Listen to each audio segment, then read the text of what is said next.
Bienvenido a una edición más de Espacios Bequesantos.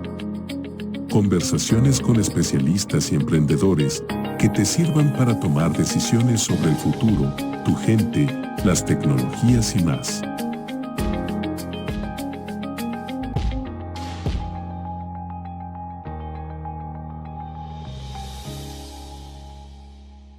Bienvenidos a Espacio Bequesantos, que hoy tenemos el placer de compartir con una profesional venezolana que ha tenido mucho éxito y que maneja un área que creo que atrae a mucha gente. Ella se llama Gabriela Schaumann. Ella es coach organizacional certificada, pero además de eso es Master Practitioner de una metodología que se llama Myers-Briggs, que por cierto me he enterado algo más de ella recientemente, incluyendo leyendo un obituario atrasado del New York Times. Ella ha desarrollado una experticia muy interesante, que es básicamente cómo enseñar a las personas a trabajar mejor y juntas y alcanzar objetivos. Ella dice que es a pesar de las diferencias. Yo digo que es más bien aprovechando las diferencias entre las personas, porque es mucho más poderoso equipos donde hay diferentes características y diferentes capacidades. Bueno, Gabriela tiene en el currículum empresas que todos quisiéramos haber tenido un contacto con ellas, y esas incluyen, entre otras, Procter & Gamble, Hilton, Heineken, Banesco, Repsol, Boehringer, General Electric, y lo dejo allí porque si no, entonces en lugar de una entrevista lo que vamos a hacer es una enumeración de empresas. Ella es la fundadora de una organización que se llama The Type Factor, que básicamente trabaja este tema de inventario de personalidad, pero aprovechando el potencial que ella tiene en las empresas. Entonces, bueno, primero bienvenida, Gabriela, y quería que nos explicaras qué es lo que tú haces. Bueno, primero muchas gracias por haberme invitado, Laszlo. Para mí esto es un placer y un honor, ambas cosas.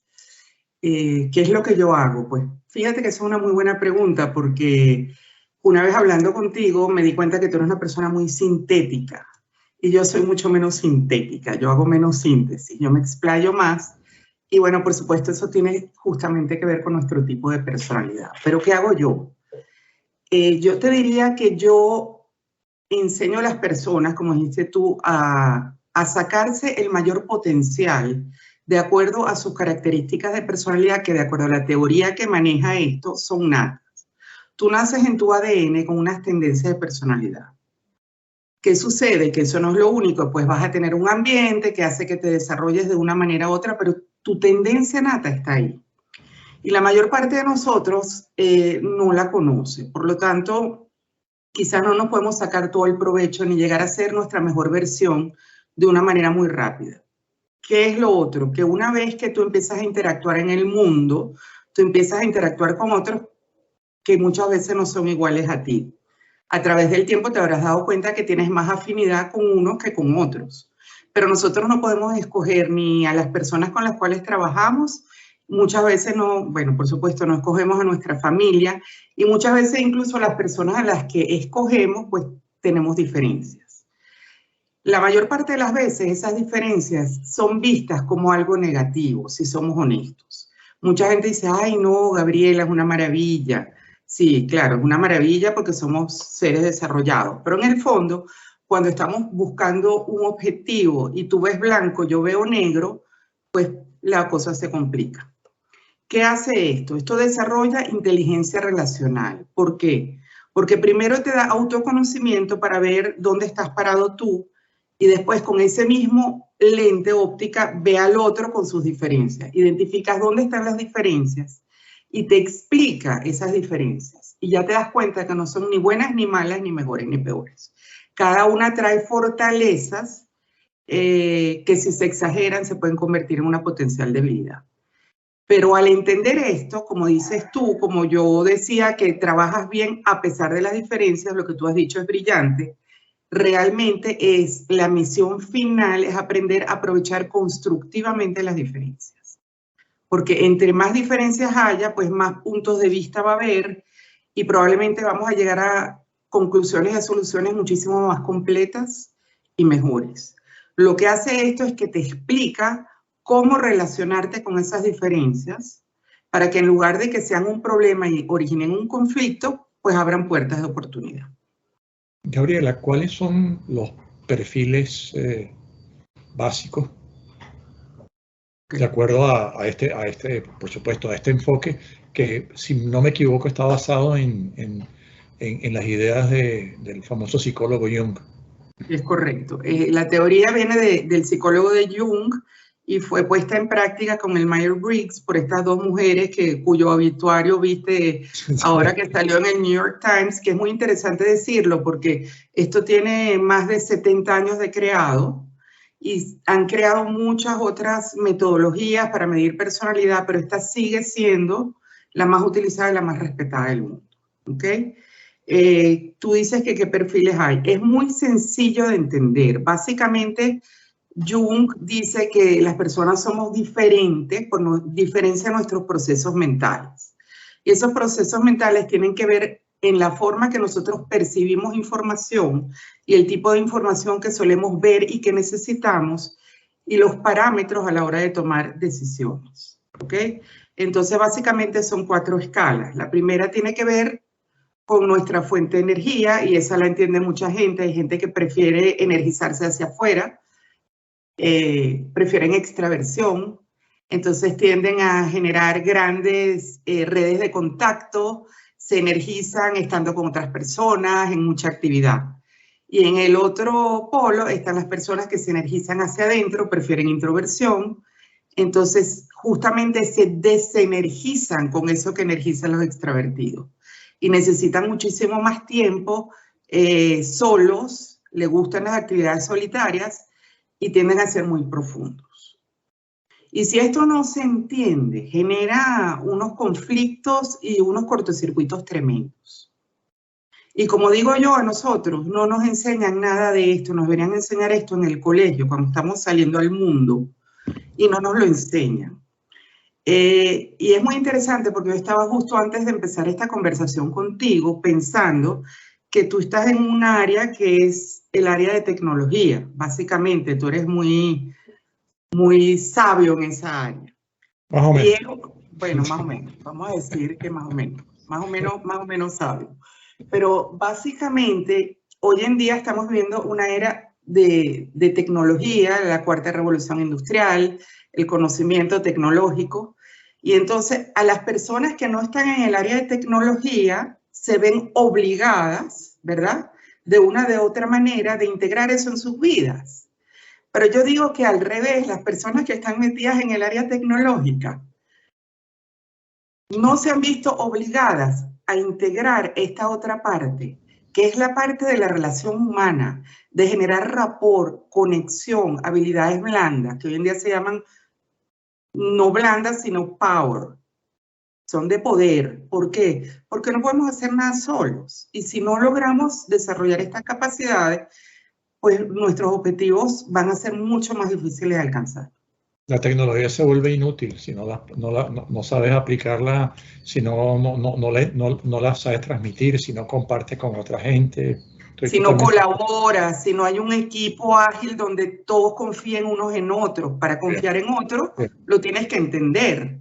Entonces, esto es una manera como me dijo a mí una vez una persona que nunca se me va a olvidar. Él era de profesión ingeniero químico y era VP en una multinacional y me dijo, Gaby, esto realmente a mí me ha parecido fantástico, porque es una manera de ordenar esto del comportamiento humano que para mí es lo más irracional que existe. Entonces, como una tabla periódica que me permite como ponerle un orden a este desorden. Y eso es lo que hace, te da como un manual de personas. ¿Cuál es el segundo factor que tú mencionarías? El segundo factor que yo mencionaría, que tiene que ver con nuestra manera de percibir o la información que necesitamos. Hay personas que son mucho más del aquí y del ahora, son concretas y realistas y necesitan información de data concreta, lo que ha funcionado, lo que existe, lo que se puede comprobar. Mientras que hay otras personas que la información les entra por los sentidos igual, pero a nivel cerebral hay una interconexión y perciben más allá de lo que se puede ver. Es decir, perciben las generalidades, el macro y la posibilidad para el futuro. Y esta es una diferencia muy importante que, si no se entiende, genera muchísimos problemas de comunicación, porque las necesidades de información de cada uno para poder operar son totalmente distintas.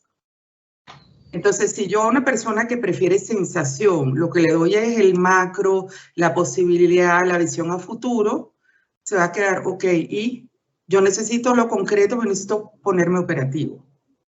Mientras que al otro, que es el visionario, tú lo llenas de data y lo perdiste. ¿Por qué? Porque realmente eso le parece que es lo de menos. Lo que le importa es ver, como dicen en inglés, el big picture y a dónde voy a llegar yo con esto. Okay. Entonces, eso en un equipo de trabajo es brillante, si hay esas diferencias. ¿Por qué? Porque uno va a salir de la caja, va a dar el salto cuántico, y el otro primero va a cuestionar ese salto cuántico, pero si entiende que esa persona tiene esa capacidad, pues va a buscar la manera de bajar la tierra, de hacer la parte operativa. Entonces, poderosísimo. Pero en el equipo de trabajo, la gente tiene que entender, identificar y respetar esas condiciones para poder aprovecharlo, que es la parte, que es realmente la parte interesante. Y el tercer factor que mencionaría sería... Tiene que ver una vez que ya tenemos la información y vamos a evaluarla y vamos a tomar decisiones. Hay dos maneras nuevamente opuestas y dicotómicas de hacerlo. Hay algunas personas que prefieren o tienen una tendencia hacia el thinking, que es una evaluación absolutamente lógica, pros, contras, causas, efectos, principios universales. O sea, yo observo la situación desde lejos, no me involucro y decido. Mientras que en el otro polo hay personas que deciden con el feeling. Es mucho más subjetivo y es basado en su escala valorativa y personal. Por lo tanto, las cosas nunca son tan blancas y negras, sino que dependen de la situación y de cómo esa situación va a impactar a los demás. Entonces, yo te diría que es muy interesante porque los primeros son analíticos y los segundos son empáticos. Y como ves, nuevamente, son dos polos que son necesarios. Incluso estando en una corporación, en un ambiente thinking, donde lo que tú estás buscando es resultados, beneficios, bottom line, si tú no tomas en cuenta la parte empática, pues vas a tener un clima terrible y es lo que suele suceder. Como dicen, la gente renuncia no por el trabajo, sino por el jefe. Y muchas veces es por esto. Porque no hay nada de empatía, pues. Ya. ¿Y el cuarto tipo? Y el cuarto tipo de la cuarta escala es interesantísima, tiene que ver con nuestro estilo preferido de vida. Y hay personas que prefieren un estilo de vida muy estructurado, muy organizado, planifican por adelantado, son hiperpuntuales, todo les gusta tener todo estructurado. Y por el otro lado hay personas que tienen una preferencia por un estilo mucho más abierto y flexible y adaptable, como digo yo, como vaya viniendo, vamos viendo. Y pues son así, son exactamente cero plan, tienden generalmente a dejar las cosas para el último minuto y en ese último minuto les entra una ráfaga de energía y bueno, son capaces de producir un trabajo de una semana en 24 horas. Y si esto no se entiende, se pueden sacar de quicio los unos a los otros, muy fácilmente. Bueno, me gusta la descripción que has hecho de las 4 categorías. Por supuesto, tu descripción estás definiendo en cada categoría los dos extremos. Seguramente la realidad es que las personas están ubicadas en algún lugar o son muy una cosa o un poco la otra. Ahora bien, por supuesto, el enfoque es personal en el sentido de que esto es lo que cada persona es. Si yo voy a tratar de mejorar el ambiente de trabajo en un equipo, ¿cómo lo enfocaría? Bueno, esto para trabajar con un equipo es poderosísimo, porque una vez que cada miembro conoce su tipología y conoce la tipología de los demás, solamente con eso, poniendo los diferentes tipos en una tabla tipológica, tú puedes hacer un diagnóstico de las fortalezas y las probables debilidades del equipo. Y de ahí se puede generar un plan de acción concreto de cómo mejorar para alcanzar un desempeño muchísimo más efectivo. Aprendes a establecer roles de acuerdo a los tipos, empiezas a entender qué problemas de comunicación puede haber. Y bueno, o sea, como te digo, se llega a acciones totalmente concretas y hay una mejora porcentual que no he logrado medir todavía porque estas cosas blandas son difíciles de medir, pero la hay enormemente. Y sobre todo, aquellas personas que tienen tipologías a veces muy distintas suelen chocar. Y entonces empiezan a entender por qué y empiezan a entender que cada quien trae cosas muy, muy poderosas. Y el nivel de confianza que se genera es tremendo, de verdad. ¿Por qué? Porque de verdad conozco al otro, ya entiendo que no lo está haciendo para sacarme la piedra, como decimos nosotros, sino que lo está haciendo porque esa es su forma de ver el mundo y de hacer las cosas, y que algo de razón tiene que quizás yo antes no veía. Bueno, por supuesto, aquí el primer trabajo tiene que ser que cada persona se entienda a sí misma y sea capaz de identificar estas características y condiciones en el otro. Bueno, yo quería preguntarte sobre qué posibilidades hay de manejar este tipo de intervención en forma remota. Ahora que la pandemia nos hizo tan felices como que a pesar de que tú vives en la misma ciudad que yo, hoy en día estamos haciendo la entrevista y tú estás, no sé, a 2.000 kilómetros de distancia y pareciera que estuviéramos juntos. O sea, ¿qué posibilidades ves tú de poder hacer intervenciones que ya sean en forma total o parcialmente hechas en forma remota?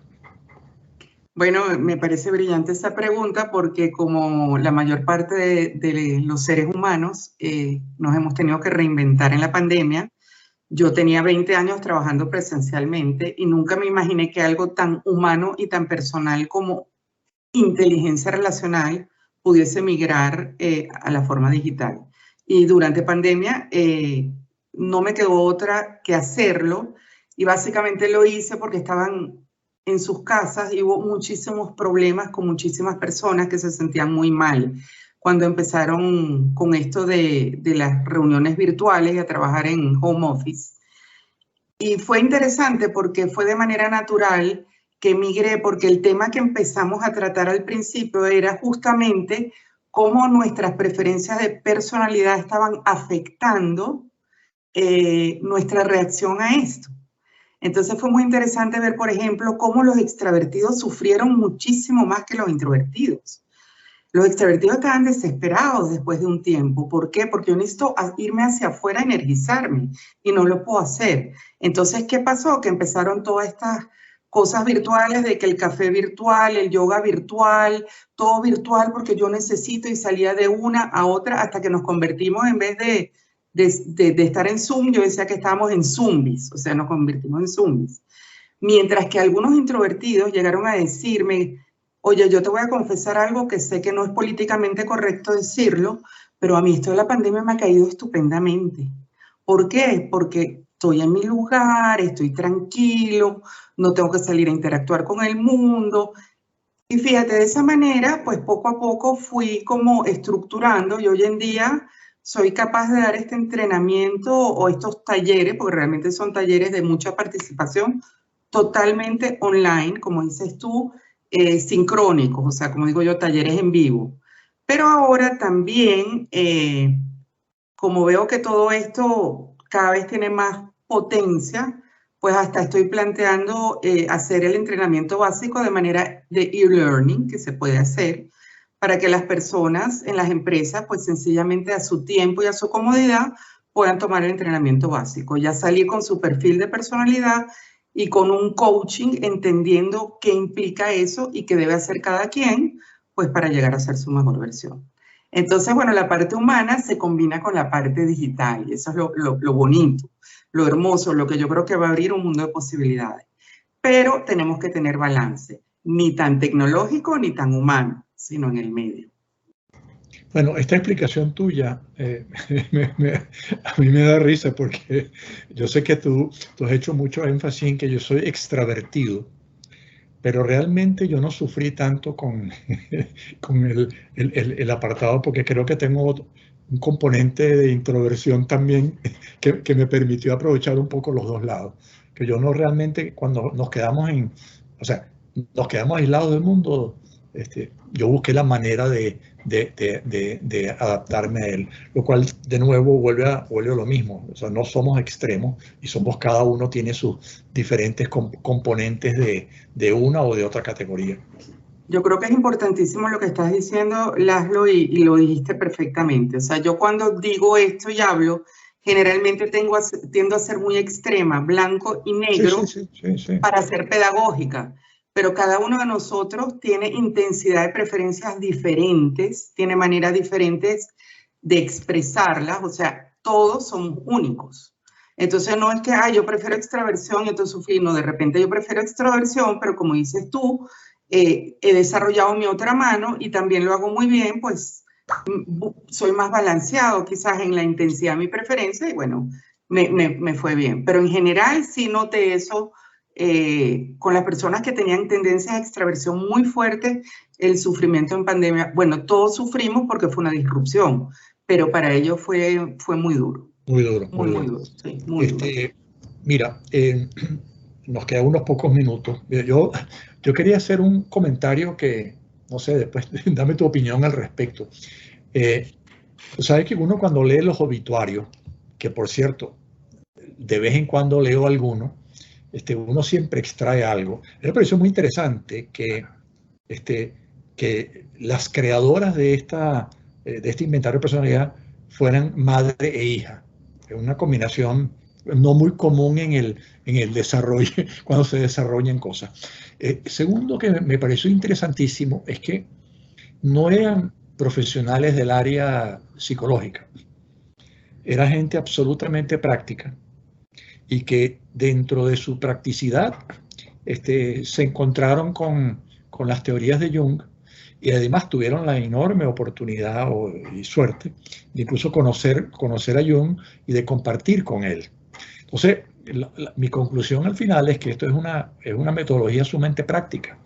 Es algo que nace de lo cotidiano. No es que algún académico leyó 14 libros, hizo 12 referencias, extrapoló y montó no sé qué, sino que sacó algo eminentemente práctico. Bueno, y es tan práctico que todo lo que se indica en todos lados es que es el inventario de personalidad más utilizado, a pesar de que hay N inventarios de personalidad. No hay muchos más y hay otros que son mucho más complejos y lo sé porque incluso en la empresa hemos usado algunos de ellos en los procesos de selección.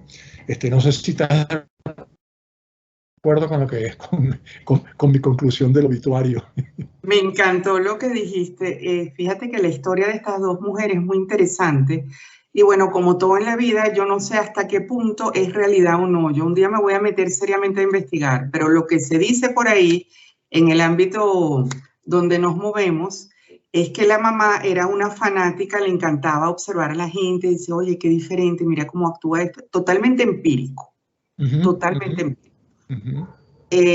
Y, por supuesto, era principios del siglo XX, ella no fue a la universidad, las mujeres raramente se educaban a cuarto nivel, y a la hija sí la mandó a la universidad. Ese es el cuento que corre por ahí.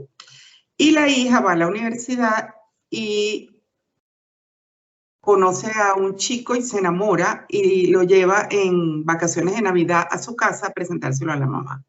Y parece que se sientan a comer y la mamá y el novio no tenían nada en común. Ay, qué frío hace. Ay, a mí me parece más bien que hace calor. Ay, el pavo está seco, me parece que está jugoso. Y así como que fue así, ¿no? Entonces la señora dijo, no, pero es que esto no puede ser al azar, porque realmente es un chico inteligente, culto, pero la verdad es que no tiene nada que ver conmigo. Entonces cayó en sus manos el libro de Jung y se dio cuenta que ella empíricamente estaba como que agrupando a las personas en categorías parecidas a Jung. Y ahí decidió empezar seriamente a crear el instrumento. Y adivina qué, la hija se casó con el bicho raro y terminó siendo un negocio familiar. Entonces, como digo yo, valioso porque la teoría y la práctica se juntaron. O sea, vamos a poner en práctica esto teórico. Y lo que dices tú, eminentemente pragmático. Eso es lo hermoso de esto. Una vez que una organización lo utiliza, lo puede utilizar después para manejar cambio, ventas, negociación, estrés, todo. Es como una plataforma de desarrollo y muy pragmática. Bueno, mira, yo creo que estamos llegando al final de la entrevista. Yo lo he disfrutado mucho y quizás me gustaría invitarte a una otra sesión en la cual podamos hablar específicamente de las áreas en las cuales tú has venido aplicando esta metodología, cosas como trabajo en equipo, liderazgo, ventas, porque creo que para nuestro público es interesante ver cómo estas cosas engranan. Bueno, y me alegra mucho que estés entrando al mundo más digital que es nuestro mundo. Así que muchas gracias, un placer y nos volveremos a conectar. Bueno, muchísimas gracias a ti, Laszlo, lo disfruté enormemente, o sea que a la orden cuando quieras. Gracias. Chao, hasta luego.